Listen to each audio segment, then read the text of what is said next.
What's cracking, guys? Omar Esaf here, back with another video. In this video today, we got a cool one. We got a whole seminar featuring my favorite Jack metrosexual, Mark Bell. You see, Mark was in Toronto a few months ago, just hanging out, just broing out, just chilling. And what ended up happening, he said, hey, you know what? I want to do a seminar. Let's do it at Fortis Fitness, the gym that I go to, the gym that I love. Sent out an invite saying, hey, free seminar. Who wants to roll up to the seminar? Going to talk coaching, lifting, life, everything. And so he sent it out, and Fortis became packed, completely full. There was 300 people. Sean, the owner of Fortis Fitness, had to send people away. He gave this whole seminar. It's a really good seminar. Sit back, enjoy yourself. We got part one here, so he's going to cover the bench press and the deadlift on this channel. Then check out at the end, after you watch this whole seminar, Mark's channel for part two, where he also covers then the squat. Like I said, it's a long seminar. There's a lot of things that you can learn. Just sit down, enjoy yourself. If you like this style of content, a full seminar, kind of getting a sneak peek at maybe how Mark does a seminar, or lengthier content overall where it's something you got to digest. Again, sitting down on that pooper, enjoying yourself. Like this damn video, and let's just get started. Shaky up here.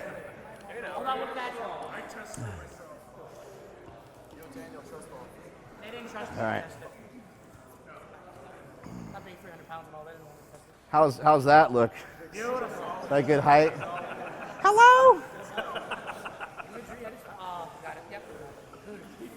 Just a smidge higher though, but you got it.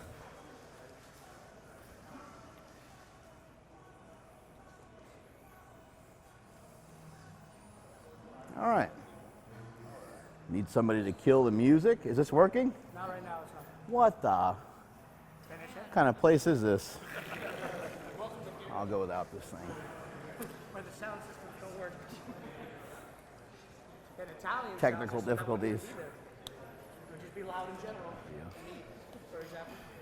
Am I good? Hello? Hello, hello, hello. There we go. I think I figured it out. I might be a little unstable up here, so if I fall, try your best to record it and make fun of it as much as you possibly can. This is really cool to be in front of this many people that care that much about strength and that care that much about being stronger. When my journey started at about 11, 12 years old, no one really cared about powerlifting. It was all the way to the point where I was embarrassed to tell people that I powerlift. My mom would call the school and she would tell them of some record that I broke in some powerlifting meet, and they would announce it on the loudspeaker at school, and I would just hunch down in my chair and feel like I'm gonna die. My face would turn purple, and I'd be sweating my butt off. So to have this many people involved in the sport now feels amazing, and it also feels amazing to have been a part of it. I'm gonna take you guys back a little bit and talk to you a little bit about some of my history before we get into some other things today.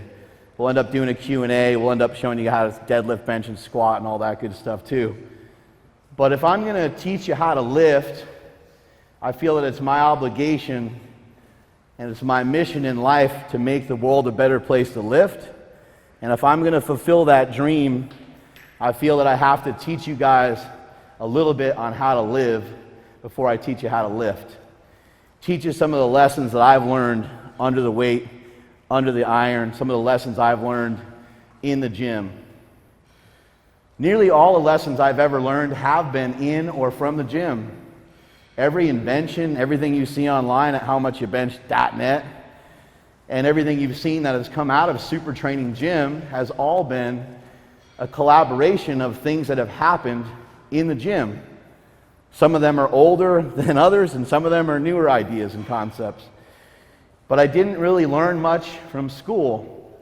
I had a lot of trouble learning in school. A lot of you guys know my story. I've talked about this many times before. But I struggled like hell in school. School was very difficult for me. For whatever reason, learning was really hard for me. I don't know why. I don't know the reasons for it. But the reasons, or what you have, or what your obstacle is, none of that actually really matters. What ends up mattering the most is what you're able to become and what you're able to do with what you got. I heard somebody recently say that you'll never see a U-Haul behind a hearse. Meaning that when you're gone, a lot of those material things that you've built up over the years are gone as well. And there's not much remaining. And so what are you going to leave behind? Not something physical, because like Omar's bandana, I'm sure I would keep it in my underwear drawer for a long time. But how long would I really hold on to it? I'd probably hold on to something more endearing, like us watching Django in the middle of the night eating Quest bars at the Slinger Mansion. So you're going to have the memories that you have are going to be important, and the impressions that you make on people are really important. On December 14th of 2008, my oldest brother, Mad Dog, passed away. He's no longer here. The only thing I have are the memories of him. What will you guys leave behind? What are you guys trying to build towards? What are your goals right now, and what are they for? What is a 400-pound bench press for? What's a 300-pound deadlift for? What's a 400-pound squat for? Is it for Instagram? Is it for the grams? Or is it for something deeper? For myself, it's always been for something deeper. I've always wanted to figure out a way to become more. And one way to become more, a really simple concept to embrace, is people need to start to replace the word work with opportunity. There's so many opportunities in front of us all the time. And I think a lot of times we look at the hurdles and we look at the problems with all those things rather than looking at the possibilities of what we could become from those things. When you start working towards something, it's very easy to get frustrated quickly. It's very easy to get deterred from your task because things take a really long time. My wife and my kids who are sitting right over there, they know how long all this stuff has taken. You guys just kind of end up seeing the end product on the website or on YouTube or whatever it may be. But Super Training 06, Super Training Gym, the strongest gym in the West, started in about 2005, 2006. So it's been going for 11 years. My YouTube channel, before YouTube was even around, before there was anything going on with any of that kind of stuff, I was on another channel that was similar called Put File. It doesn't even exist anymore.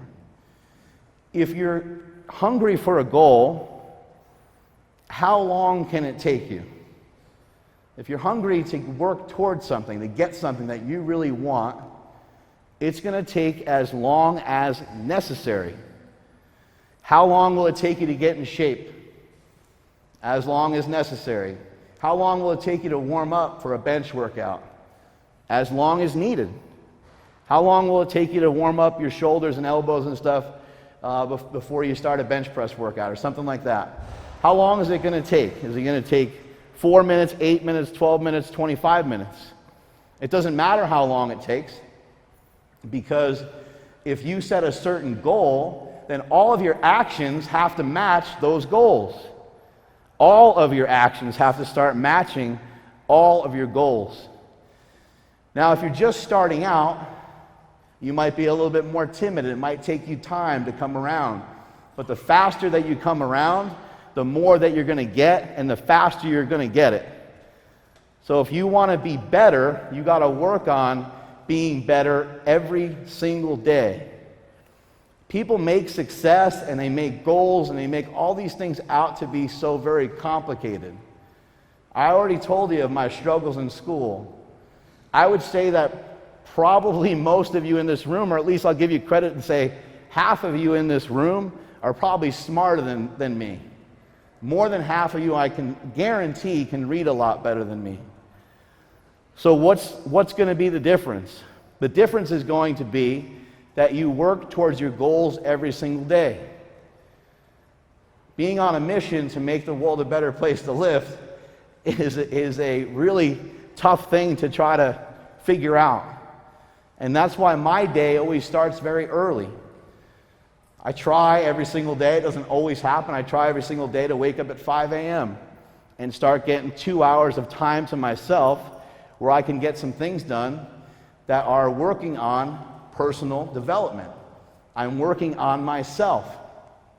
There's a reason why when you're on the airplane and they say in case of an emergency, you're going to put the oxygen mask on yourself first before you help your child. Because you have to take care of yourself before you can take care of other people. So it's important for me to work on my own personal development. Your personal development has to match your income. Your personal development has to match the gains that you're making in the gym.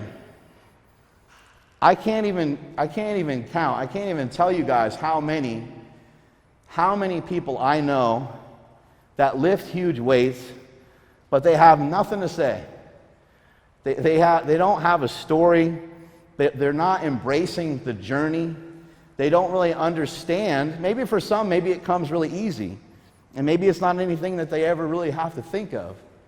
But for some of you that may think that some of this has come easy to me, you're wrong. You're dead wrong. There's been a few things that I've been a little bit further advanced on, such as like the bench press. That always kind of came easy to me.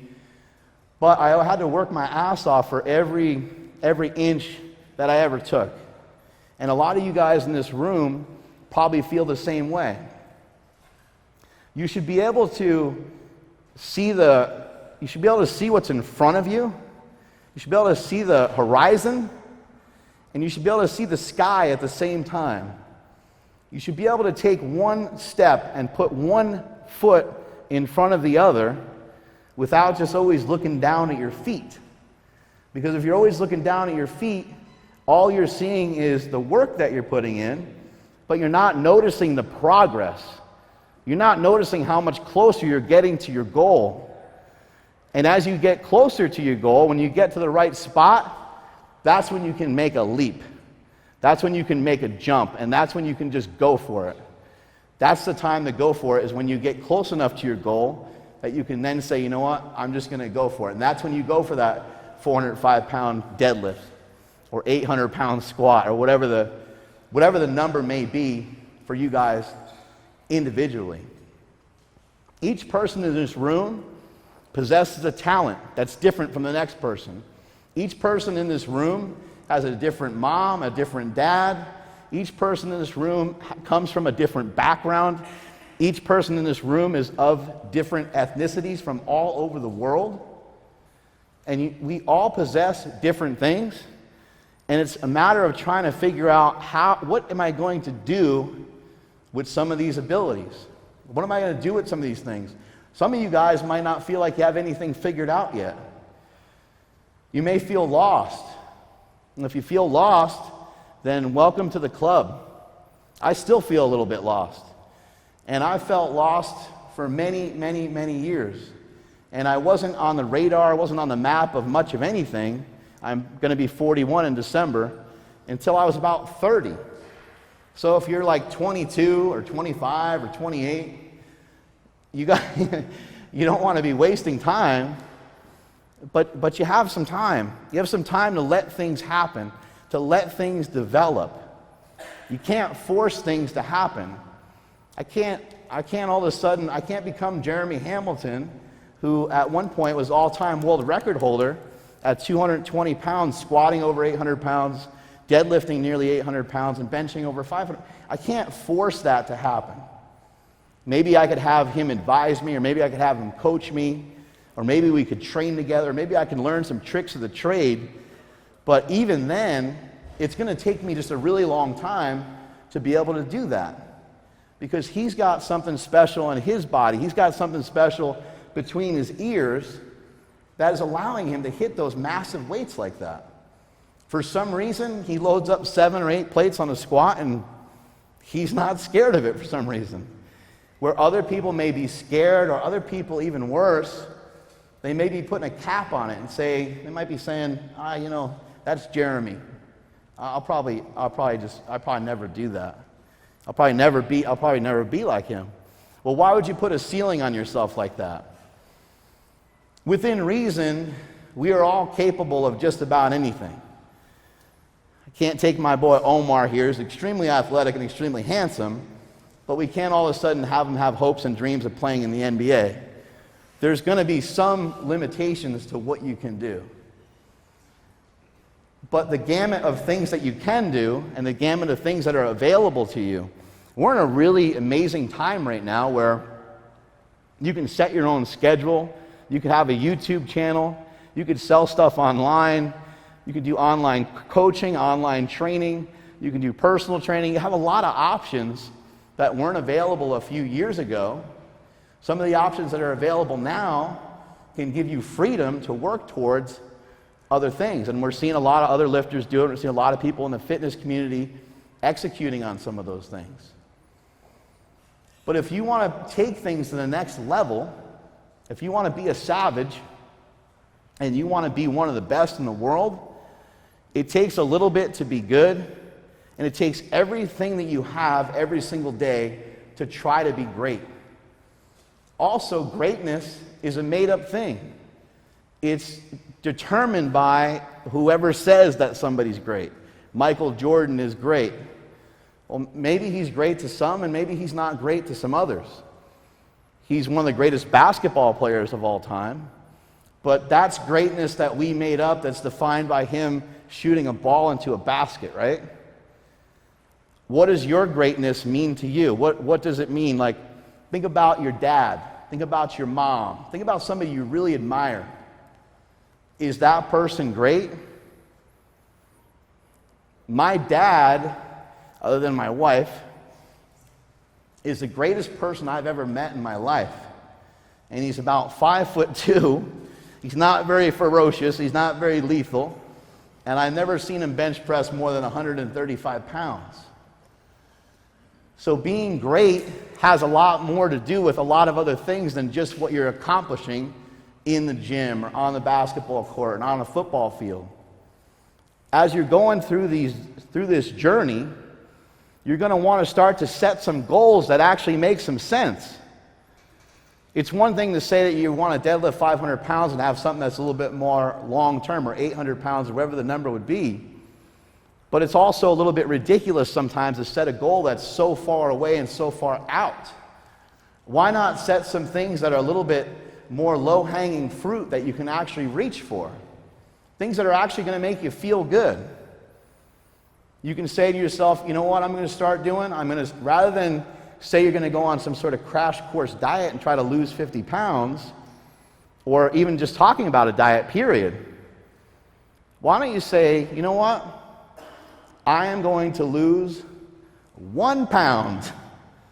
When I go in the gym this week, last week I did sets of 5, I'm going to do 1 more rep on everything. How hard is that to do? Or add a training session, or work out for a little bit longer, or go for a walk. You can apply that to anything. Oh man, I think I'm working too hard. You know what? I'm going to spend 1 extra time a week making sure I do something with my son.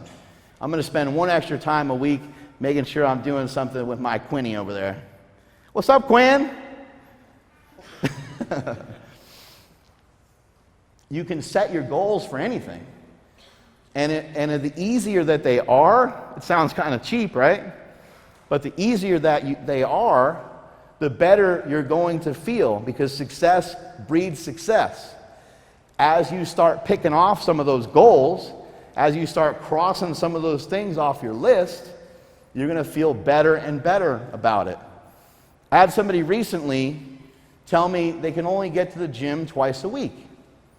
It's been a friend of mine for a few years. He told me, I can only get to the gym twice a week. I said, how many times a week are you scheduled to go to the gym? And he said, 4. I said, that doesn't make any, sorry Jake, fucking sense. Jake told me I'm going to get thrown in jail for swearing in Canada. Is that true? In public, anyway. Anyway. So my friend, he said that he can only train twice a week, and his work schedule is not allowing him to get in there for 4 days a week, and he's on a 4-day-a-week program. I said, well, why don't you just be on a 2-day-a-week program? At least you're accomplishing your goal of what you're supposed to be doing. Make things a little bit easier for yourself. If somebody says to drink 1.5 gallons of water every day, and you're not used to drinking that much liquid, or you have no idea what that even means or looks like, how about you just start to carry some water with you, or just try to remember. Try to do better than you're currently doing. Can you go to the gym and do one more set of something? Can you go to the gym and do one more rep of something? A lot of times when you look back at it, you're thinking yes, but sometimes it's difficult. It's not always going to be there. Omar went for a set of 3 at the end of his workout the other day, and it didn't go the way we wanted it to go. But you can almost in all scenarios, you can always do a little bit more betterist, right? If you apply yourself to it, and if you set your goals, and you set your sights on what it is you want to do, and you start to really think about, what does that goal mean to me? Why do I want that goal? What's it for? What's it working towards? If you think about it just in terms of just the gym, and you just want to be stronger, then that's fine. But being stronger should define more about you than just the actual weight that you're lifting. It should mean more to you than just the amount of weight that you just picked up. In my opinion, what I've always loved about strength is it's very black and white. Did you get better or not? Either you're getting better or you're getting worse. It's very clear. Now, within the parameters of all that, so you don't feel like shit about yourself every single day, there's a lot of different things that you could set up so you can feel better about each and every workout, because you can have different PRs at different body weights. You can have different PRs with different lifts. The variety of things that you can do is huge.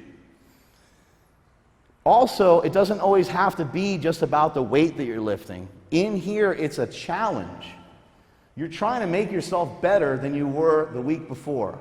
You're trying to make yourself a better person and a better lifter than you were before. So why not attack it with every single thing that you have each and every week, and try to make progress on that each and every time you go to the gym? If you're not pushing yourself to the point, if you've never had to walk sideways going down a staircase, if you've never had to take about 10, 15 minutes just to get out of bed in the morning, if you've never had trouble tying your shoes, then you have probably not pushed it far enough yet. Powerlifting hurts. That's not a news flash. I was working with Furious Pete earlier today, and we were working on some bench stuff. And he goes, "Holy shit, this hurts." I was like, "Hey, buddy, welcome to powerlifting. That's the way it is. This shit always hurts, and it's supposed to hurt, and you should embrace that." You know those, when you're watching TV and somebody shoots heroin on TV. I know this is perfect for this audience, right? The guy shoots heroin on TV, and he needs his fix, and then he just like blobs out and just like, That's the way that high should feel that you're getting in here. And if you're not getting it, then you're not fucking working hard enough. This stuff should make you feel better. I think that's a misconception about lifting in general. You should feel better when you leave the gym and not worse. You shouldn't be lifting so haphazardly and so hard that you feel a lot worse when you leave the gym. You should feel better when you leave the gym, but you should be wrecked from it because you're giving yourself a new challenge and a new stimulus. If you were on a deserted island and you had nothing around and couldn't learn from anybody except for yourself, and the only thing you had was one book, all you would really know is some stuff you learned from yourself and the contents of that one book, right? But if you want to grow and expand, then you're going to have to challenge yourself with different things. You're going to have to mix in different stimulus. It can't always be just the same thing over and over again. If you're doing your workouts correctly, you should get done with the first set or two and go, "Holy shit, I got to do 4 or 5 more of these." You should learn what you're made out of right then and there on the spot. Sometimes it does make sense to lower the weight. Sometimes it does make sense to back off. You don't want to hurt yourself. But you can see what you're made out of right then and there. If you fold up, do you cover up and crumble into a ball? Or do you clench your fist as hard as you can and start swinging for the fences? You might as well start throwing some punches back. You're going to get hurt anyway. This sport is very painful. Fitness can be very painful in general because if you're not pushing yourself to the limit, you don't have an opportunity to get better. This shit should scare you a little bit. When you see somebody else lift that's an advanced lifter, you see Jeremy doing a heavy squat with 7, 8 plates on the bar, and sometimes blood shoots out of these guys, sometimes all kinds of crazy things happen. Sometimes I fell with 1,085. This shit should be terrifying to you sometimes. In order to expand, in order to get better, the stimulus has to be different, and sometimes it has to be scary. Sometimes it has to be very difficult. Some of you guys are following along with some of the conditioning stuff that I've been doing more recently. I get halfway through those workouts, I'm like, I'm not sure if I can even take another breath. That's how difficult they start to get. You got to start somewhere first. As you start progressing, you're going to continually make things harder and harder. I'm going to have somebody grab a barbell and we're going to crank through some deadlifts. We'll do some deadlift demonstration. After that, we'll go over some benching. After that, we'll go over some squatting. And after that, we'll do a Q&A. So if I can get a barbell from somewhere, from somebody, are we going to put it up here? Or is this? This seems a little scary. Yeah, we'll put it, Sean, where's Sean at? Is he around? Oh, there he is. Sean, where should we put the barbell? For a deadlift. Should we just be up here? All right.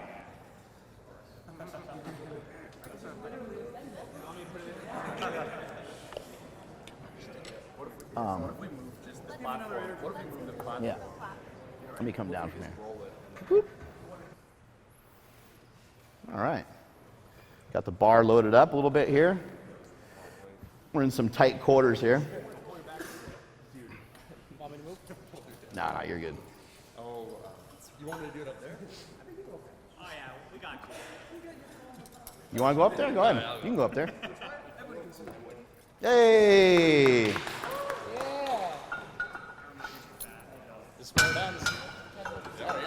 Now, Omar's going to say this is his first time stripping, but we know the truth. Hit the music.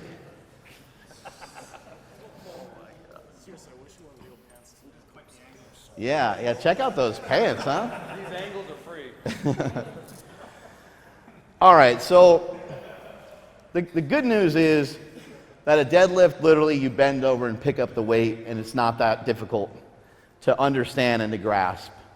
The unfortunate thing is, for some reason, it's tremendously complicated and gets very, very complex when the weights get heavier because you can no longer continue to use the same form that you're trying to execute the lift with when the weights are lighter. If I say to keep your back straight, it's pretty easy to keep your back straight when you got 135 on the bar, but try having 3 plates on the bar, 4 plates, whatever's challenging for you, and right away your back wants to start to round over. The good news about that is your back can round over. You're not going to go to hell, you're not going to get thrown in jail, everything's going to be just okay. We just don't want our back to round over too often because we can get hurt. Accumulation is always what hurts your back. Most of the time when people have back injuries, if it's like a knee injury, sometimes usually somebody will say, oh, I slipped, or this happened, I went to do a lunge and I hit my knee on the ground. They kind of usually know what happened. But with a back injury, a lot of times it's just wear and tear over a long period of time. And somebody would say, I don't even know what happened, man. I was just warming up the other day and it just kind of went. It's not really from that one deadlift. It's from accumulation over a long period of time. It's not even always just because you lifted wrong. It's just accumulation and the bumps and bruises of powerlifting that can get to you. But you want to try to make sure that on every rep and every set that you do, you're trying to make sure you have the best possible form that you can have. Within the different body types, there are some different ways to deadlift, there are some different ways to move. But something you should know about powerlifting in general is that for the bench, the squat, and the deadlift, we're trying to do some similar things. There's not, on all 3 of these lifts, there's not a time where we want to be hunched over like this. And there's not a time we want our elbows in like this.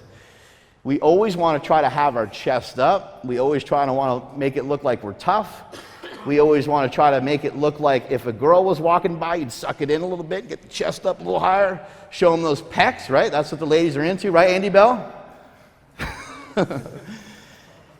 You always want to try to have the rib cage up a little bit, have your chest up. In all 3 lifts, we're going to take air into our stomach and we're going to brace, even when you're laying down on a bench press.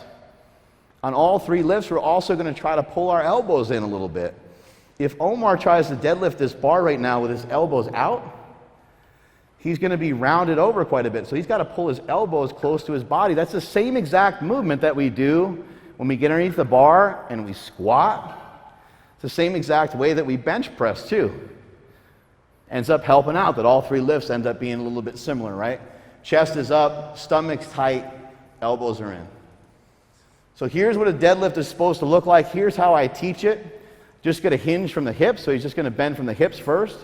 He's going to utilize the bar to get himself in position, even if he has pretty good mobility. Once he grabs the bar, he's going to work on getting his hips lower than his shoulders. His back needs to be flat, and his stomach needs to be tight. And here you go. And from here, he's going to pull the weight up. The only advanced or difficult thing sometimes to grasp is what to do with your elbows. That can sometimes be a little bit confusing. Trying to tuck your elbows in on a deadlift, is very easy when the weights are really light, but it's super difficult when the weights start to get a little heavier. So if Omar can just intentionally kind of round over a little bit. So if he was going to start from this position, we can all agree that this is a shitty position to deadlift from, right? He's got a lot of his body weight over the bar. He wants to try to use his legs and flatten out his lower back. And he's doing that by utilizing the barbell. Again, Omar might have good enough mobility just to sink right into position, but he's using the bar. So some of you girls and some of you guys that are more mobile, always use the bar to create that tightness, because it's going to allow you to be tighter. It's going to allow you to get your RPMs up before you go racing down the street. You don't want to be loose with the bar and then just start to yank on it. You won't be as connected to the barbell as you need to be. We see the same thing happen all the time in the squat. Somebody goes to push their back into the squat and they're coming up out of the hole, it ends up becoming a 2-part lift. The same thing happens here in the deadlift. People want to try to lift so fast all the time. Try peeling your deadlifts off the ground methodically for a little while, and you're going to notice a huge improvement in your form. You just got to sometimes slow it down a little bit. We're so anxious all the time to do our best, which is awesome, and I never want to mess with anybody's enthusiasm. But we do need to slow it down a little bit so we can work on getting ourselves a little tighter. Why don't you face your butt over this way so I get a better view, and let these guys over here see.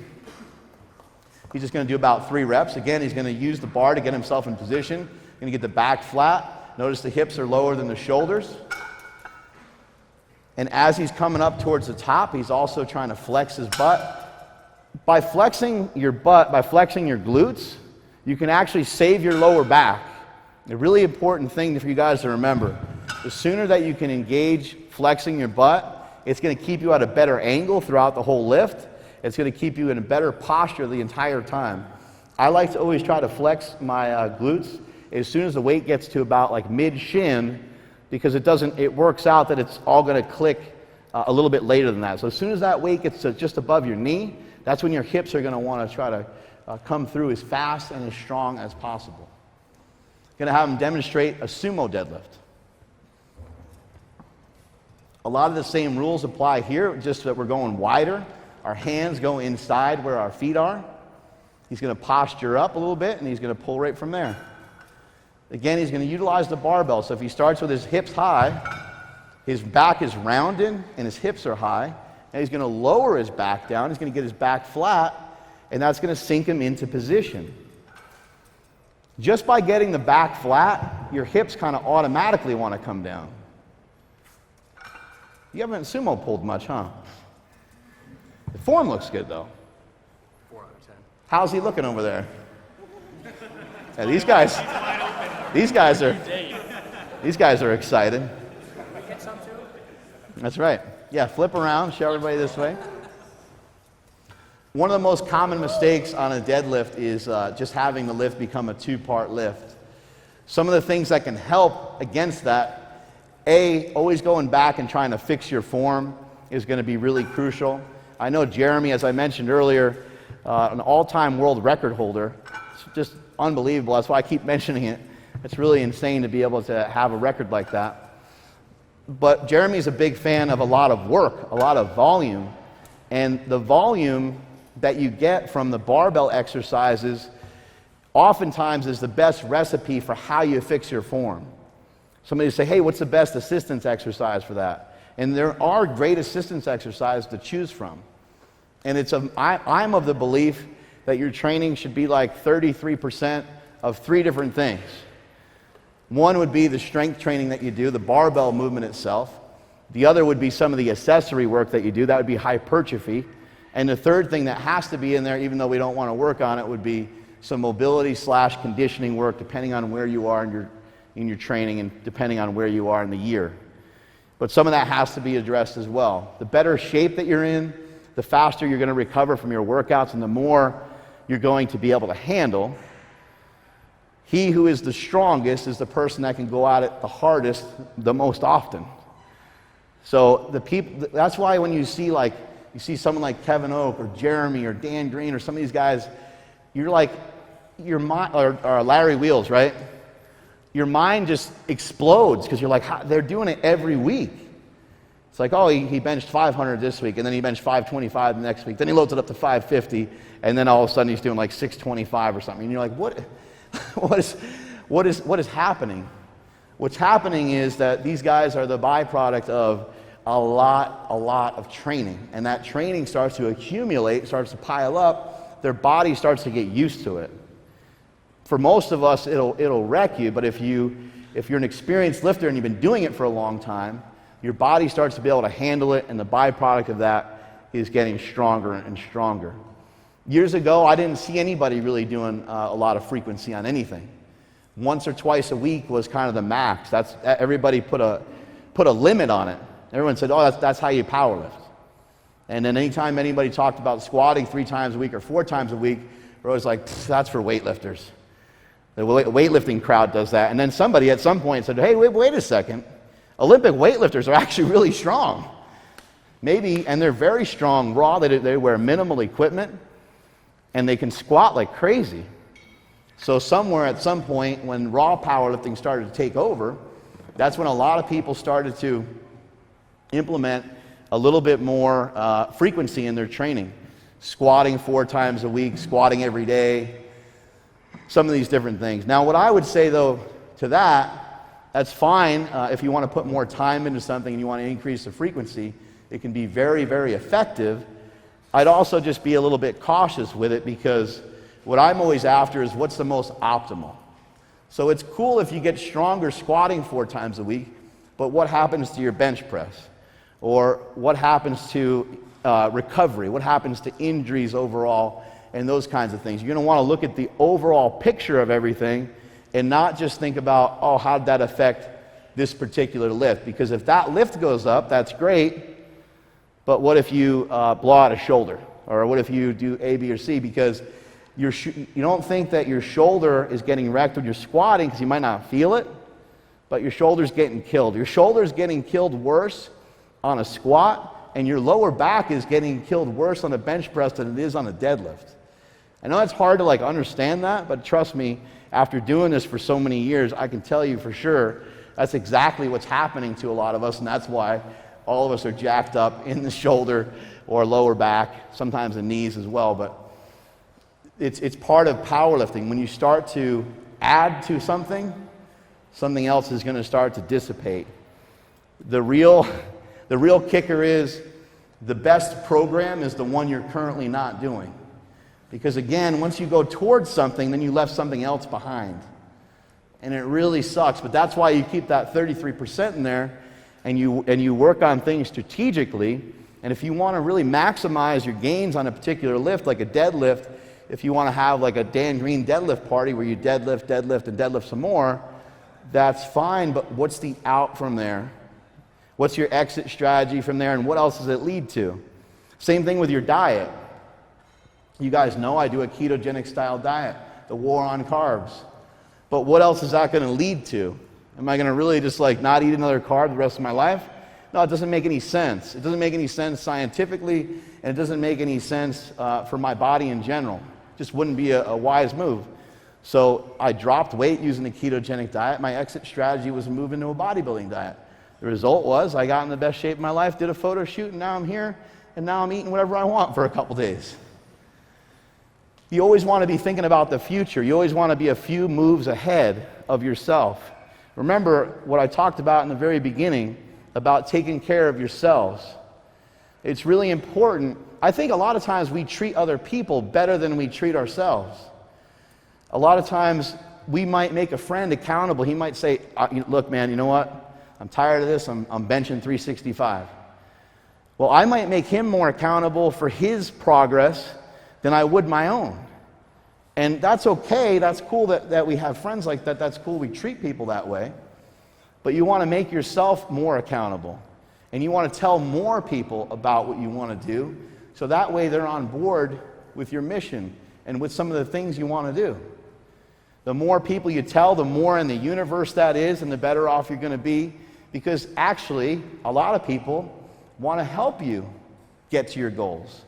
There's a lot of haters out there, but a lot of people don't mind helping you towards your goals. So make sure that you're not just keeping it to yourself. Making yourself accountable for yourself, building up your strength inside the gym, again, isn't just about getting stronger. It's about building self-confidence, self-respect. That's the greatest respect you're ever going to earn, is to have self-respect and to hold yourself more accountable to a higher standard all the time. You don't have to just say, oh man, Omar wants to deadlift today and I suck at deadlifts. And you walk in and you got your tail between your legs and you're just automatically frumpy, automatically sad, and automatically thinking the day's going to suck. Well, you're correct. The day is going to suck because you already predetermined that by moping around. Having a positive attitude and trying to have fun, I know it's a little like rah-rah sometimes, but it's the only thing that's going to hold you together if you want to do this for a long time. Again, going back to some things I've seen in the sport for years and years, when I look at some of the guys that do some of the West Side Barbell program, or I look at some of the guys that do this program, that program, it doesn't matter which guy does what. The only thing that equals longevity is for you to not be blind to what it is that you're doing. You want to make sure that you can see what you're doing. Remember, I talked earlier about being able to see what's in front of you, being able to see the horizon, and being able to see the sky at the same time. You got to be able to see both. What's immediately in front of you might be some of your more short-term goals, but what's ahead of you is more of your long-term goals. What's behind you is all the shit you already achieved. But if you just keep looking at your feet the whole time, you're not going to really realize even where you are. So you got to be able to see all that as you're progressing. Let's move into a bench press. Actually, hold on a second. Let's leave that set up while we have it there. Before I move on to anything else, anybody have any specific questions on the deadlift? Don't be shy. I know a lot of you guys are going to save your questions for later and ask me individually. Yellow tank top, what do we got? My question is, One of his friends, yep. One of my friends really sucks. he has a really bad surgery on both of his knees, and he can't squat down to the bar, almost to the point where his body's almost like perpendicular to the floor when he does. My question is, should he deadlift, or should we just not bother lifting him down at all? First of all, I'd never talk to him again. That sounds like a horrible existence. The guy can't deadlift. We're going to have to blow his brains out, I think. The most important thing here all the time is what's the goal? What is it you're trying to do? What is it your friend is trying to do? With each individual person, we're going to have our own individual goals. So if it's a power lifter, then we have to figure out, if he's a competitive power lifter, we have to figure out how do we get him back to powerlifting, which is deadlifting from the floor. The first thing that comes to mind is, again, why not set your goals to be some stuff that you can actually achieve? I know that in dealing with Omar and Furious Pete, who made it in the building, ladies and gentlemen.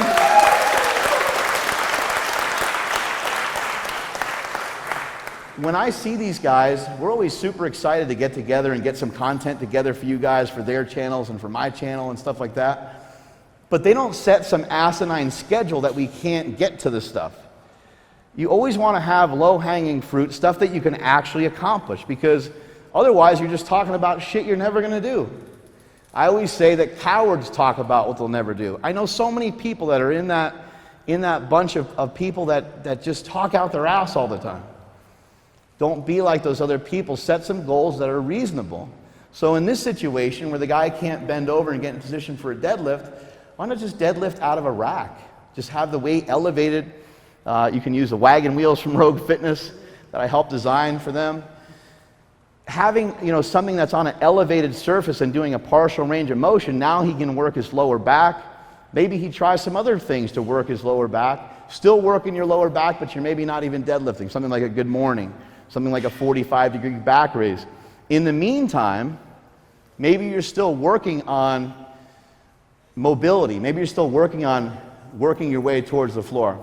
Same thing with a squat. If you have to squat, if you have somebody that's 80 years old and they have to squat like this high, so what? Like if you're a trainer or a coach or whatever, and somebody's got a squat super high. I saw, just the other day I saw some video of Larry Fitzgerald. Larry Fitzgerald he's going to be a Hall of Fame wide receiver, played for the Arizona Cardinals for years and years, and he posted up a video of him doing some squats. Everybody flipped out because he's squatting onto a high box, and it's like, he's a football player. He's not trying to go into a powerlifting meet. He's not trying to say, hey, I squatted, I think he was squatting like 6 plates or something. He's not trying to take credit for some big squat and high five his buddies. He's getting in there and getting some training done.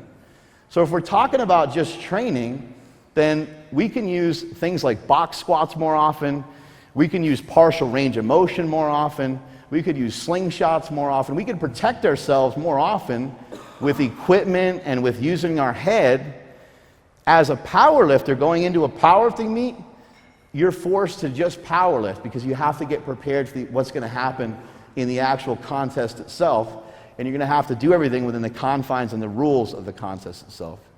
So in that situation, I would just recommend elevate something up and do a partial range of motion. All of you guys should be thinking that way. Anyone who's got a back injury, anybody who's got anything, why don't we just forget what you did in the past, forget about the weights you did in the past. If you're overcoming an injury, let's just start over. Furious Pete, you guys know his story. He's had cancer twice. And each time, he keeps coming back stronger and stronger. I don't know what's in that chemotherapy. I don't know what's going on. But the guy continues to get stronger and stronger. It blows my mind. I'm really inspired by it. I'm here today. He might not even know this. I'm here today for him. I came up here because I saw he had cancer again. I said, that's it. I'm fucking going up there. And it took me a while to get my family here and to figure everything out. But I wanted to come see how he was doing. That's what friends do. That's what we do for each other. But when he was bench pressing today, he started talking about some of his other numbers. I'm like, okay, well, maybe we're not there yet, because he did a kind of a shaky 375 bench. Then we worked him into 390, and then he hit 405, which is not too far off his best. I think best 440, 435, somewhere in there. So he got really close to his best, but when you take away about worrying about a goal that's so lofty, then you can feel a lot better about your workout. He had an awesome workout today. When I worked out with Omar, I benched 2 days in a row. I worked out with Omar the night before. He was benching 325 for some reps. We were going back and forth. I was just doing the same weight he was doing. I'm not like, oh man, I was like on the road to 600, and now I'm like, man, now I'm only doing this. Like, I felt great about it. It felt really good. I'm just in there training. I'm just in there moving those weights around, and you're always going to have a different goal. Sometimes maybe your goal is just to get through 5 sets of 5 with good form. What's wrong with executing the lift the right way?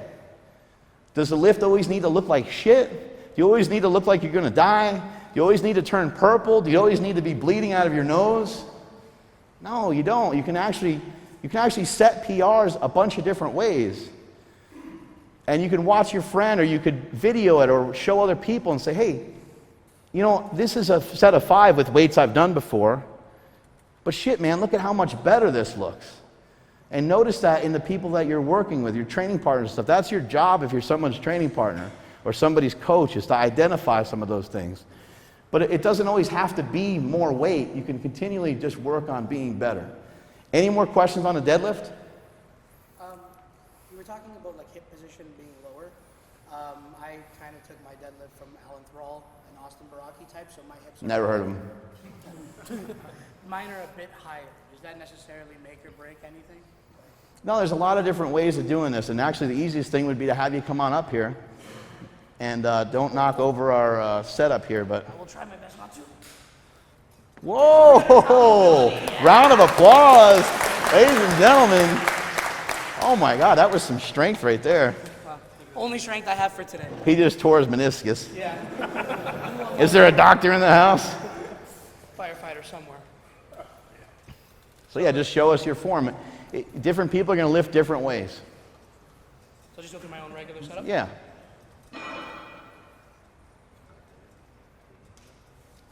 Yeah, so he actually thinks that his hips are high, and they're really not that high. Again, everyone's going to be different, but like you're lifting with like perfect form. Your back is flat. That's really good. Awesome. I mean, the main thing is that you're trying to get your back flat, that your hips, remember what I said earlier, your hips are lower than your shoulders. Your hips are lower than your shoulders. So if your hips are in alignment with your shoulders at the start, you're going to really be screwed when the weights are really heavy, because you're going to tip over, all your energy is going to kind of bleed out this way, and you're not going to be lifting the bar straight up. You're going to be fighting against yourself, your own body weight, the own weight of that pumpkin head of yours. You're going to be fighting against all that. So you want to try, not everyone's going to squat down the way that he did and use their quads. Each person's going to be a little different. Some people like to sit back into it a little bit more. More questions on the deadlift? What do you got? So you said that the squatting can sometimes like hurt our shoulders, and benching can sometimes hurt our back. Does that mean like certain back pain from deadlifts can come from like bad bench technique? What it means is just there's accumulation going on. We're trying to always lift more weight, and it's not always in the cards. And to do it on a weekly basis and to do it all the time, it's just going to sit in your body. So if you're benching heavy one day, squatting heavy the next, deadlift, even with some rest and even trying to break things up, you might think, oh, I'm just gonna squat heavy on this day, then I'm gonna rest for 2 days, and I'm gonna do like a medium bench workout, and then I'm gonna do a light squat workout, and then maybe the whole thing rotates around and you're hitting a heavy lift like once a month on a given movement.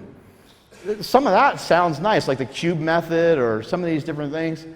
The truth is, it still sucks. It doesn't matter how you slice it or how you do it. Trying to hold yourself, powerlifting is about being in the strongest position that you possibly can so that you have the best leverage throughout an entire range of motion. Now the bench press is weird because your back is completely just stagnant. Your back isn't really actually moving a whole lot. It really shouldn't be moving at all. Your lower body's kind of locked in. It's a lot of tension and stress on your hips, and it's a lot of tension and stress in an isometric way just on your lower back in general. So it puts your back in a kind of a compromised position. It's not like our backs aren't designed to go that way. Your back certainly is designed to arch a little bit. That's why the second you put your feet down on the floor, your back is automatically a little bit arched. We're designed to do that. But what we're asking ourselves to do with 200, 300, 400, 500 pounds in our hands ends up being quite demanding. And when you're asking yourself to do it repeatedly on the bench, repeatedly on the squat, and repeatedly on the deadlift, that's when you have to kind of ask yourself, you don't want to have to think about things. This is the only time that people think about things strategically, is when they're fucked up. As soon as you get hurt, that's when you're like, oh man, maybe I overdid it. Oh yeah, of course, right? But what if you were able to pick it off way before that and still continue to always make progress? The issue with that is nobody wants to really take the time. It takes a really long time to get better at that. It takes a really long time to make progress. It took me 20-something years to get some of the strength that I have currently. I deadlifted 633 at 198. I think I was like 19 years old. And then when I was like 26 or something, or 28, weighing like 275, I deadlifted like 677 in a meet. So the progress from like a 10-year gap was not a lot, right? A lot of times the progress that you're going to make is going to take a really long time. But what if you can still be lifting? How old are you? 23. What if you can still be doing what you're doing 20 years from now? How awesome would that be? For multiple reasons. Just for fun, one. Two, maybe he's at his strongest when he's older. Who knows? That's where you want to kind of think about. It doesn't mean that you want to train like a wimp and not put your best effort into everything you're trying to do all the time. And it doesn't mean you have to be so cautious that you're not getting after it. But what it means is you have to be a little bit strategic. You have to understand if somebody programs 10 sets of 2 on the bench for you and it's with 70% of your max, just because it seems like a cakewalk, it's still going to accumulate. It still can accumulate into negative results rather than positive results because maybe it's just too much. Maybe there's just absolutely no reason to do it. So that's what we're always looking for. We're always in search of what is the most optimal. There's certain things that work for a little while. I don't care if you bench 400 pounds one time. I don't care if you were good for a year. I don't give a fuck if you're good for a year. I want to see people have longevity with this, to be able to share this with other people, to be able to do it for a long time and know what the hell they're talking about, and to enjoy it for themselves and be able to share it with other people. If you're hurt all the time, you can't enjoy any of it. It's actually miserable. The only time, I'm a pretty easygoing person. The only time I ever get grumpy, and sometimes the guys in the gym, they're like, holy shit, man, I was just going to clear out of your way for that day. But if I'm in a lot of pain, that's the only time I'm truly frustrated. And trust me, you don't want to go down that path, and you don't have to go down that path. You can pick things off before they happen. If you have a really hard squat workout, let's say your squat workout was quite a bit harder than you expected. You looked at the numbers, you looked at the sets and reps and everything, you went to the gym, and you're like, all right, this should be, you didn't even take like a pre-workout or whatever for the day. You were like, I'm going to crush this, it's going to be easy. Well, what if the workout was really, really hard? What do? We just go on the same program, and we go right back to the next day blindly. Well, why don't we take a note that day was hard? And why don't we just take a look at the next day, and why don't we just in our head say, you know what? I'd be probably better off just pulling off 5% of the next scheduled workout, because that workout, for some reason, I don't know if I'm getting sick, I don't know what's happening, but that was brutal. That would make the most sense, but being logical is not part of being a powerlifter for some reason. So just try your best to analyze stuff like that a little bit. And even if you were to pull back a little bit, if you're like, I'm going to use a little bit less weight, once you get into the middle of your workout, you can then make an audible and go back to your original plan if you feel great. Be like, okay, well, it's still there. I'm going to go for it. Some people I've seen make the best progress in my gym, the people that have made the best progress in my gym, are the people that don't miss lifts. I've seen some people go months and months and months without missing a lift. Then they go into a meet and they kill it. Not only do they not miss a lift, but they're not even close to missing a lift. Many of you guys know the name Stan Efferding. Stan Efferding broke multiple all-time world records in the 275-pound weight class, both in knee sleeves and in knee wraps. I saw Stan miss one lift the entire time he trained at Super Training Gym. I just saw him miss one lift. And it was because on one day, he just out of nowhere wanted to try a 600-pound bench, and he missed it. And it was only about 3 weeks before the meet, and I was like, shit, I wish we could have that one back. I was trying to talk him out of it, but you don't want to place doubt in your lifter's head. You don't want to place doubt in your friend's head before they go do a lift. He's like, Biggs, I want to go for 600 today. And I was like, damn, That's not the right time. I want to save it for the fucking platform. We're on a mission. We're trying to break all-time world records, and this is going to throw a monkey wrench in our plans a little bit. Luckily, it didn't. Luckily, we were able to learn from the miss that he had on that day. And I said, Stan, I said, dude, you're a really smart guy, but you lift like a fucking idiot. There's no other way to put it. I see you do this every single time. As soon as the weight gets heavy, you ignore everything that I say, and your elbows go way out like this, and you're trying to bench like that. I was like, not only are you going to miss that lift every single time, but you're going to get hurt. It's not going to work that way. With 600 pounds, it's not going to work that way. And so he gets to the meet after missing 600 about 2-3 weeks prior. He gets to the meet, he's warming up and stuff. I'm like, dude, you're not bringing your elbows in. Like, what are you doing? He's like, oh, yeah. So he goes out, he tries 600 pounds. Sure as shit, he misses it, elbows are out. And I just look at him and just shake my head. He's like, that's the worst look I've ever seen. He's like, you're so disappointed right now. He's like, I still got another attempt. I said, yeah. I said, you know what? Just try what I said. You already missed it. You got nothing to lose. Just bring your elbows in. Goes out on his third attempt, brings his elbows in, benches 606, gets up off the bench. He's like, Biggs, you're right, it worked. It's like, oh my God, you idiot. And he successfully went on to do like a 2303 total or something wild like that. Another, where'd my coffee go? Can you grab it for me? Another rhino story. Stan was also a professional bodybuilder.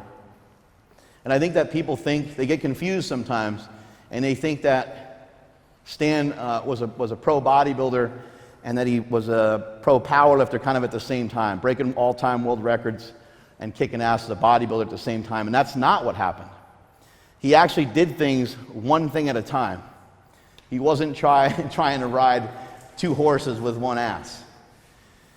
And he was really smart when he did it, because when he went to bodybuilding, he hung out with bodybuilders, and he did bodybuilding, and he took it to the extreme. When he did powerlifting, he hung out with fat powerlifters, and he ate like fat powerlifters, and he just embraced the whole thing. And that's what you're going to want to do. You're going to want to try to be all in with whatever it is that you're doing, but you also don't want to try to be chasing down 2 or 3 things at one time. It's one thing at a time so you can concentrate and you can focus. Some of the most successful people in the world were asked to write down on a piece of paper one word they associated with their success, and it was the word focus. Bill Gates, Warren Buffett, there was a handful of them. They all wrote that same word down. And you can't, just like the human eye can't see in two places at one time, your mind can't focus on really more than one thing at a time. And unfortunately, the span that you have to pay attention to stuff is only 8 seconds. So I appreciate you guys paying attention to what I'm saying here today for a little longer than 8 seconds. But things come and go quickly, and you got to have the ability to focus in on one thing at a time. Stan was one of the better athletes I've ever been around. He was gifted in so many different ways. He was able to put on muscle really fast, able to gain strength really fast, but he was able to get acclimated to what it was he was doing faster than anybody I've ever seen before. So at Super Training, we do a lot of conjugate style training. We mix things up a lot. We do different things. We don't always just squat with a regular bar. So Stan was with us for about 3 weeks, and he was just sticking it to me on everything. Not only was he kicking my ass with the weight we were using, I was getting extremely sore. Whenever we tried higher rep stuff, he demolished me on that. I was like, you know what, I'm over this guy. I'm tired of getting my ass kicked this bad. I mean, it's cool to have a training partner that's a beast, but this guy was too much to handle. And so it was probably like a Tuesday after we got done with like a deadlift workout. He kicked my ass on that day. And I was like, okay, Saturday's squats, I'm going to have something planned for the rhino that he can't beat me on. So I was like, okay, well, he never squatted the safety squat bar before, so we're going to do that. He's never used chains, or he's never used bands before, so we're going to use a shitload of band tension. And he's never done a box squat before, so we're going to do a box squat with bands and the safety squat bar, and I'm going to try to kill the rhino once and for all. So we start going back and forth in this workout. We got a plate on there and 2 plates on there. He's moving really slow because now super training and the effects of powerlifting are also starting to kind of catch up with him. It's fun to be a powerlifter for like a week or 2, but then after that, it starts to really suck. It starts to accumulate and sit in your body. So he's moving around like he's 100 years old. He couldn't be any slower off the box. His form's all shaky.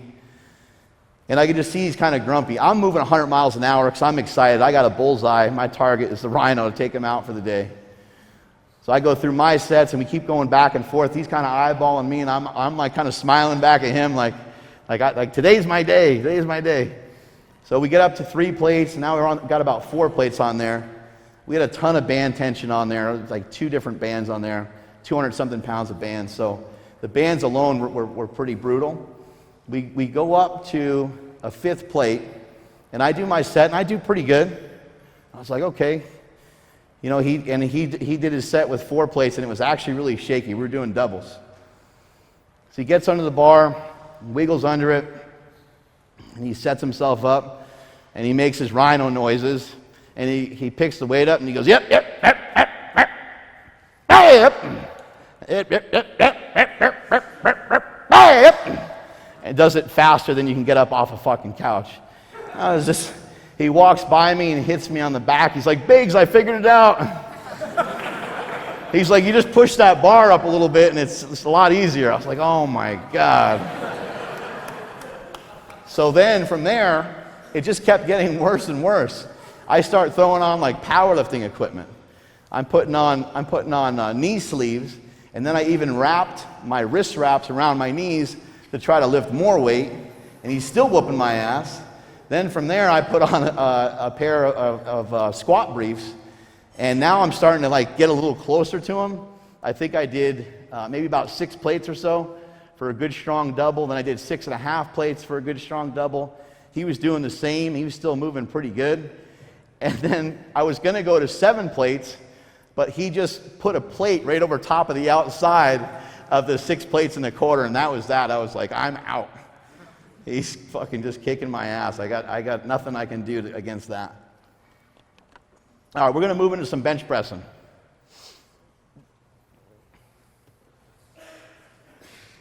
Yoop, yoop. Do you know how the hell he talks? Like, he talks so good. Oh, yeah, for the Rhino rants, the secret behind Rhino rants is I'm talking into his ear. No, the Rhino rant thing that he does, Stan just rehearses it. Stan is extremely intelligent. He's very, very smart. He's really well read. He's a brilliant guy. He's just one of those people. He kind of has all of it going on at one time. Oh, there we go. How are we going to bench up there? With this, tested it out? They did test it. With a bar. These guys are unconventional. Just gonna hope for the best at this point. I like this. Canada's life, man. It's fucked up. Exactly. Yeah. Look at our money. That's right. Unbreakable. But it melts apparently now. Oh, does it really? Apparently so. It is getting hot.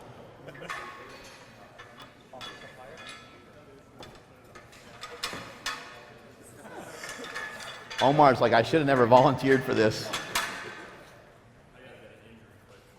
Oh, yeah. That's just, yeah, grab the shoulder. Like, oh, tight.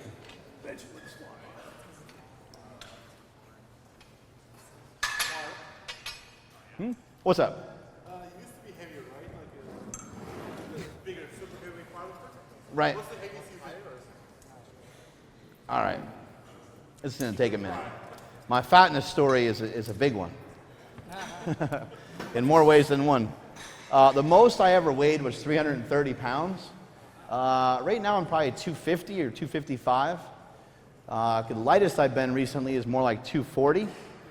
So overall, like nearly like a 90-pound total weight loss. My body weight has shifted up and down many, many times for many different reasons. You know, when you have a goal, remember I was talking about focus earlier. And then also, when you're working towards something, as I was mentioning earlier as well, you're going to lose other things. So when you're working to be the strongest, you're going to lose all kinds of stuff. And most of the people now, I see people doing a better job of it, but when powerlifting was, go back 10 years ago, and people were just not doing it as healthy, basically. We'll just say it that way. And so you make decisions. I'm like, I'm just going to get as big as I can. I'm going to move as much weight as I can. And for a while it worked until it didn't, until I just kind of kept getting fatter rather than getting stronger. So at around 290 was my strongest I'd ever been, and the best shape I could hold was at that body weight. But you end up with bad habits. You end up, all kinds of different things happen. You end up justifying things to yourself. You know, you're like, I'm just going to... That's why I'm able to stand up here in front of you guys and talk about this kind of stuff, is I have failed a lot. I've screwed up a lot. I've torn my pec 3 times. My elbow's all jacked up. I've messed myself up every single different way you can think of. I've done 5 sets of 5, the old Bill Pearl routines. I've done 10 sets of 10, the German volume training type of shit. I've done the inch on the arms in 1 day program. I've done all kinds of different things. I mean, you're literally at the gym for like 12 hours. Anybody ever do that program before? There we go. There we go. It just gives you rhabdo, which is a pretty smart move. But I've tried it all, you know, and you guys know the story from Bigger, Stronger, Faster and all that stuff too. So you've seen that side of things as well. But I've literally tried to do any and everything I could to get better. I've tried intermittent fasting, ketogenic diet, bodybuilding style diet. I messed with all of it, and I feel like you can't really speak upon it that well. You could talk about it, but you can't really speak upon it that well until you've done it. And that's always kind of been the mission. That's why I got so big, was because I knew that I was only going to be that big and disgusting for a short period of time. I didn't want to be that big. I didn't want to be that big for that long. But also, I think Omar's seen some of the pictures at my house and stuff. When I was in my late teens and early 20s, I was always in good shape. It wasn't until later, when I was deeper into my powerlifting career. So it really, the fat Mark Bell, the powerlifter going after those 800-pound benches and stuff, luckily for me, it was a short period of time, and hopefully it didn't compromise my health too much. But what I would say is that, again, you have to focus on one thing at a time. So the biggest question I get asked all the time is about strength. So people will see that I look better in pictures and I'm leaner and all these different things. And the first question is always, oh yeah, but did your strength, you know, are you the same strength? I was like, well, no, I'm not the same strength, but this is a different focus. This is a different priority. If you want to lose weight, then it starts by losing 1 pound and 2 pounds and so on. It doesn't start by increasing your bench press at the same time. There's going to be different sacrifices and different things you'll have to go after, and you'll have to adjust and audible as you're moving forward. But if you want to make it your goal to drop some weight, then just start dropping some weight. You can worry about the strength stuff later. Your strength will come back. That's the good news, is your strength can come back. And if it doesn't come back, just keep working harder at it. It will come back at a certain point. I think you've been up over about 200 before and down as low as about 180. So he does some swings with his body weight as well. Each person's going to be a little different. Every time you drop, you're going to lose a little bit, and then it will start to come back up. If you lose weight over a really long period of time, then you can maintain some of your strength. But for bigger guys, I don't think that's a wise move. I think that literally everything you do comes down to discipline, but when it comes to diet, discipline is number one. And for people that haven't really done a ketogenic diet that much or haven't experienced it enough, there's a different level of discipline associated with a ketogenic diet than a lot of the other diets that are out there. So a ketogenic diet is where I think it's the fat man's diet. I think it's great for that reason. And the other thing I would say is intermittent fasting. When you fast, and you have to fast enough to starve off your hunger, stay hungry. You have to starve off your hunger. It's really difficult, but you get used to it, and you actually start to feel better even when you haven't eaten any food. And I know it sounds bizarre, and I thought that that was the biggest thing of bullshit that I've ever seen in my life as of 2 or 3 years ago, until I started messing with it. But it can make a big difference, and you don't need to use it every day. You can use it intermittently. You can use it as you want to use it. But discipline is always going to be the biggest factor. And when you have habits that aren't lining up with some of your goals, it's hard to break that cycle of habits. Are you drinking enough water? Are you going to sleep when you need to go to sleep? If you're not doing those things and you're talking about these other goals that aren't matching what you're currently doing, then you're just talking out your ass each and every single day, and you don't want to end up being that kind of person. If you have the discipline to get here to the gym, then you should be able to have the discipline to carry that through in other ways. No one's ever going to be perfect, but what if you could just have all your shit together, or at least most of it together? That's the goal. That's what you want to try to have. You want to try to have people like kind of scratch their head and be like, I'm not really sure how that guy's doing it, but it's pretty annoying. That's where you want to get yourself to, and you're going to get there through discipline. So I always think the ketogenic diet is great for that. Other diets work, and they've been proven to work, and they help people lose weight all the time. But for me, keto and intermittent fasting have always been the best. Bench pressing. So as I mentioned earlier, with the bench, the squat, deadlift, it's all the same in terms of what we're going to do with our breasticles, our chesticles. Chest is up. We're going to pull the shoulder blades down and back a little bit, pull the elbows in close to the body. We did that on the deadlift already. We'll do it a little bit in the squat, and we're going to do it here on the bench press. Every person's going to have kind of a different routine that they do before they lay down on the bench, just like every single person has these weird different routines and things that they do when they go to deadlift. We'll go ahead and lay back on the bench. As far as his grip goes, I'm never too concerned with where his hands are. I always just leave that up to the individual, and I make an assessment from there. But if your hands are too wide and you can't really tuck your elbows in very effectively, then usually I'll have somebody bring their hands in. If their hands are too close and their elbows go out too wide, then I'd make the same adjustment. I like to see that the wrist, the forearm, the elbow, and the barbell are all pretty much in alignment.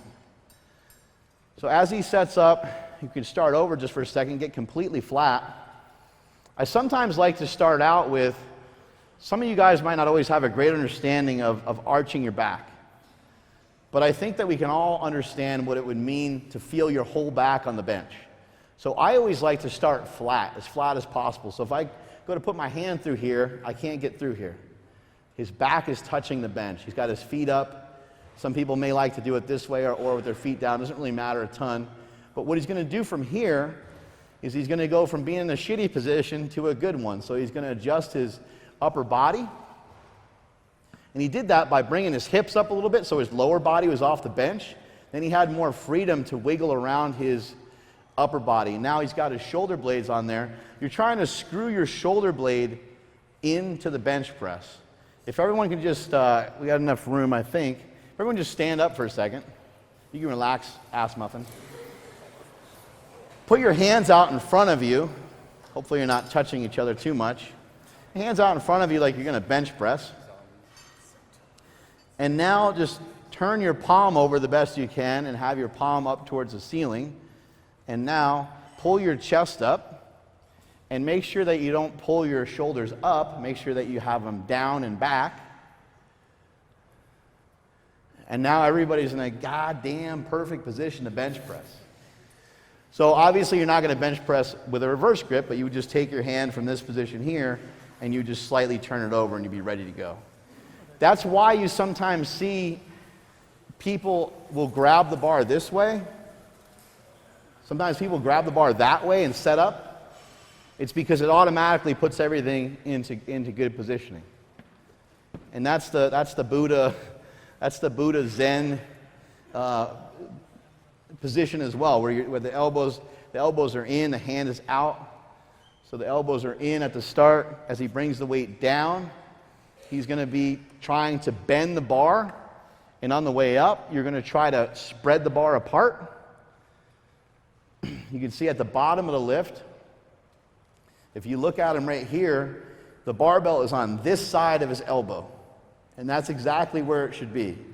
Every once in a while, there'll be somebody with really crazy long arms, or there'll be some sort of difference between one person to the next.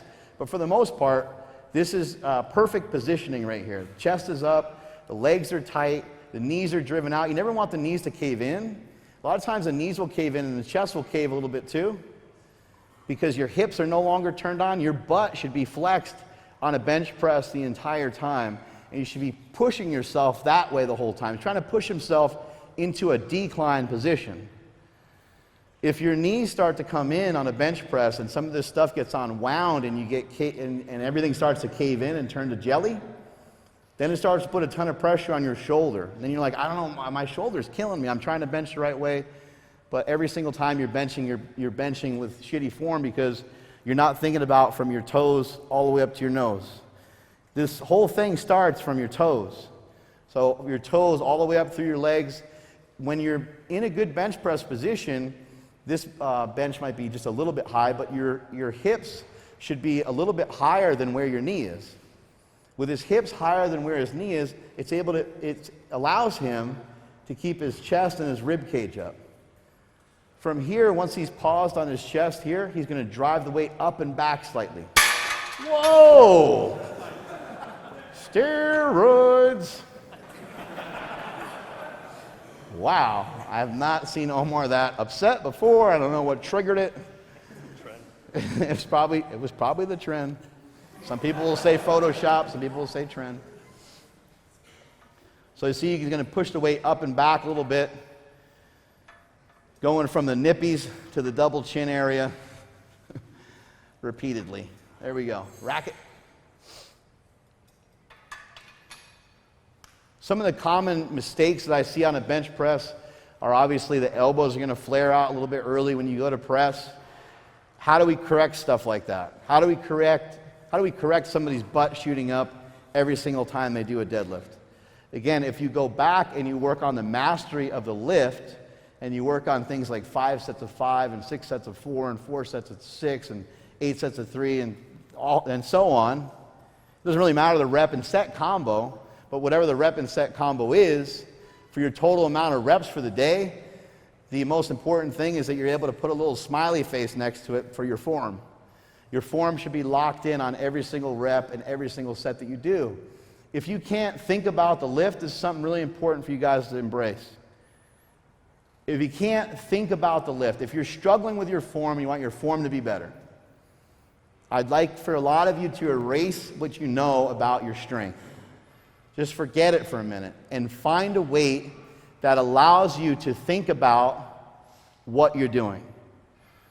For example, let's say your best squat is 405. The best squat you ever did was 405.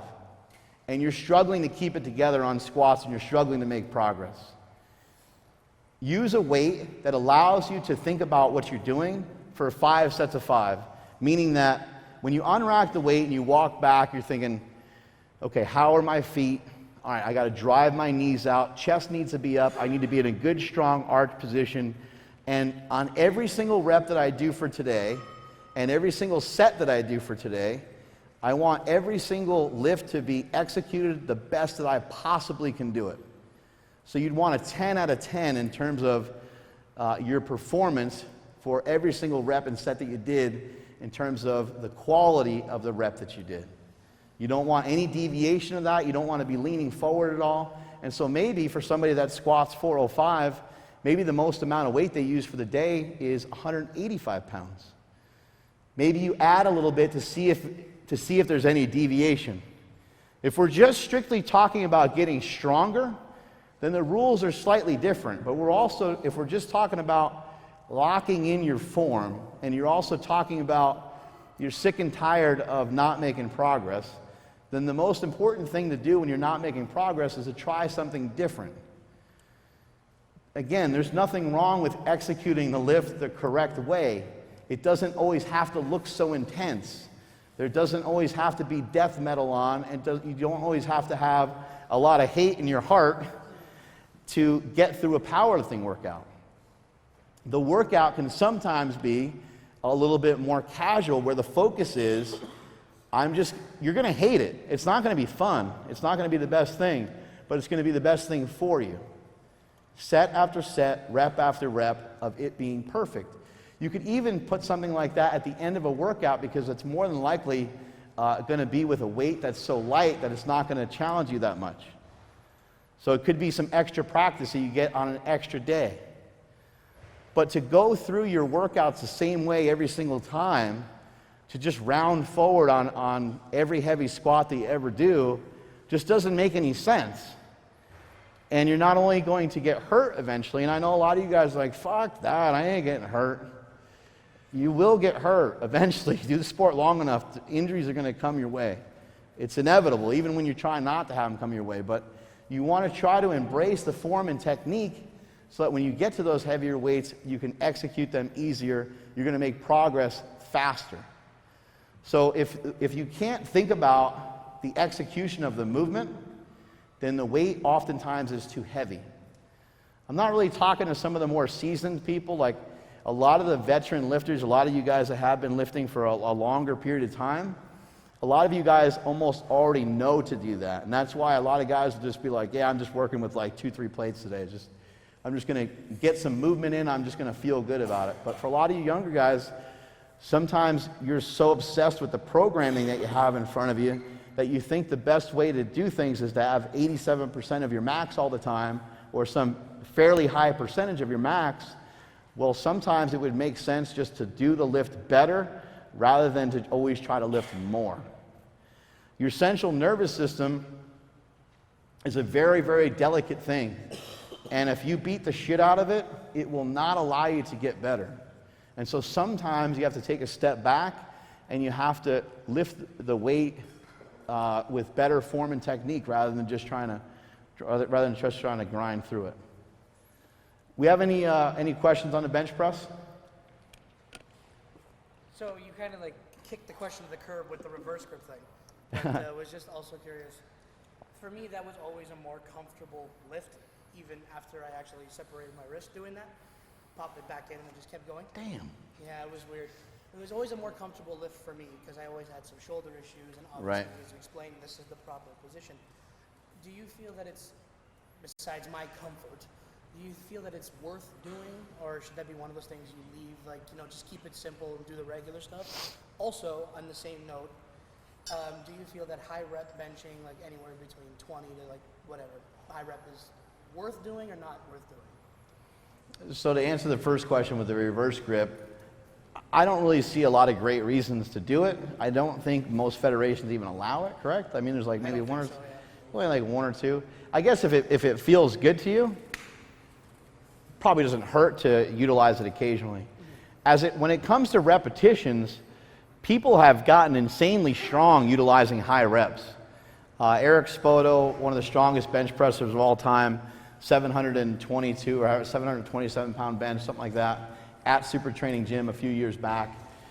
He used kind of a pyramid type thing with his training and would oftentimes do sets of 25 all the way down to like doubles and triples and then all the way back up again. It didn't make any sense. I've actually tried it before, and the max weight I was able to use on that day, I think was, and this is at like my strongest, I was benching well over 550 at this time. The most amount of weight I was able to do was 405 for a grinder, because like I said, you start at like 25 reps, then you'd go down to like 15, and then you'd go down to like 10, and so on, until you got down to like a good heavy double or single, and it was absolutely brutal. When it comes to those high repetition things, I think one of the disadvantages can sometimes be that it can make you really sore, and so that would be the hard thing to do. The hard thing would be to prioritize it. But sets of 15, sets of 20, sets of 30, I am a big proponent in crawling through shit. Like, I think that sometimes you have to go through stuff that's really hard and really challenging mentally in order to get better. Your workouts don't always have to be that way, but to try to do a set of 30 reps at the end of a workout with like 225 or something crazy like that, and just get an insane pump going and push yourself a little bit further and beyond what you think you might actually be capable of, or like what's wrong with Omar and I just saying, hey, like, let's finish with 2 sets of 50 reps. Like, terrible, right? You're going to get insanely sore, but occasionally things like that are good. There's actually Greg Knuckles and those guys would know a lot more about some of the scientific stuff, but basically there's a lot of research that is still a little bit unknown about the type 2 muscle fibers.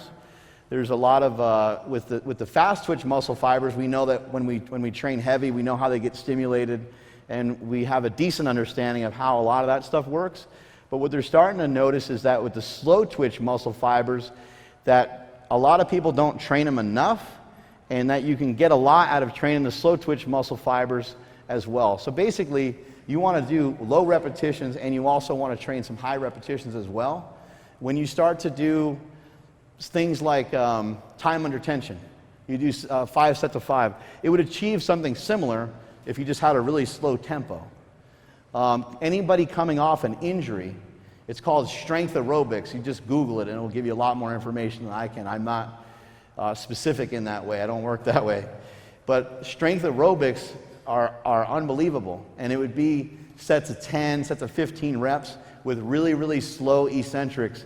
Can help you tremendously coming off of a pec injury, a lower back injury, whatever injury you have. It can help the connective tissues to come back stronger than ever. So it'd be something you want to give a try. It also works really well for hypertrophy. The thing that's weird about strength aerobics is it works like bodybuilding, where you're not allowed to ever lock anything out. You have to stay on tension the whole time, and you're not allowed to pause anywhere. So there's literally nowhere to hide. I do a lot of that style of training on the belt squat, where once you decide to go, or even just on regular squats. I don't do it so much on bench anymore. But even on regular squats, once you go, once your knee's bent, then they stay bent the whole time, and you do kind of those Ronnie Coleman lightweight, yeah, buddy sets. Another question on the bench? What do we got in the back?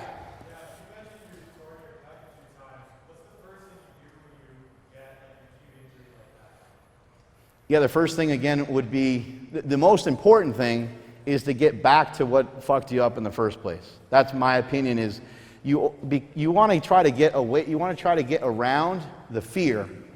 When I fell with 1,085, my mission and my goal right away was to get back underneath the squat rack, because I didn't want to be apprehensive about squatting, even though I was for a while. I was pretty gun shy. That one jacked me up pretty damn good. But I'm still standing here, right? Hey! In regards to the pec tear, same thing. Try to get back to the bench press as soon as you possibly can. Obviously, you're going to want to know how bad it is. For me, they've always been pretty minor. I know some people that tear the muscle right off the tendon, and it rolls up to the side and gets all crazy. Luckily, I've never had anything that bad happen. But the goal is to kind of assess it on a daily basis and start to see where it is right away.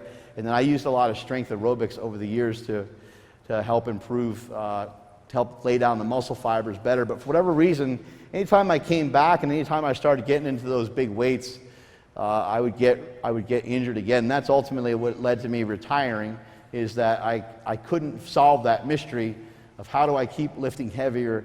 Maybe it's just the way my shoulders are a little bit rolled forward, or maybe I have to work on mobility a lot so that if your shoulders are going to be forward, it's going to put more tension on your pecs and so on. It's too long of a story to try to figure out. I've lifted long enough, and I've accomplished every single thing I ever wanted to accomplish in powerlifting in the first place, and I was just getting a little bit greedy after I already retired for the first time anyway. Another question on the bench? What do we got?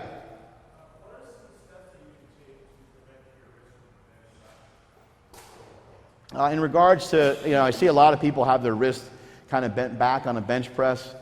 A wrist wrap can help, but you don't ever want to just throw a Band-Aid on top of stuff. So just try to find some simple exercises. Not everything that you do has to be so scientific. Not everything you do has to come out of a book or come from a professional. A lot of times you can just, be like, okay, well, what works my wrist? And you can grab a dumbbell and do some wrist curls, some reverse curls. A lot of times, a lot of these assistance exercises are going to build up a lot of those smaller muscles to help keep you in better alignment on something like a bench press. But the biggest thing is just to try to squeeze the bar as hard as you possibly can when you bench press. When you squeeze the bar with everything that you have, the muscles in your hand are going to flex, Your forearm is going to flex, your elbow is going to flex, your bicep is going to flex. So you want to try to squeeze the bar with every single thing that you have. But putting on a pair of wrist wraps is probably one of the easiest solutions right off the bat. We're going to move into setting up for the squat. Eat your vegetables, eat your vegetables, eat your fucking vegetables.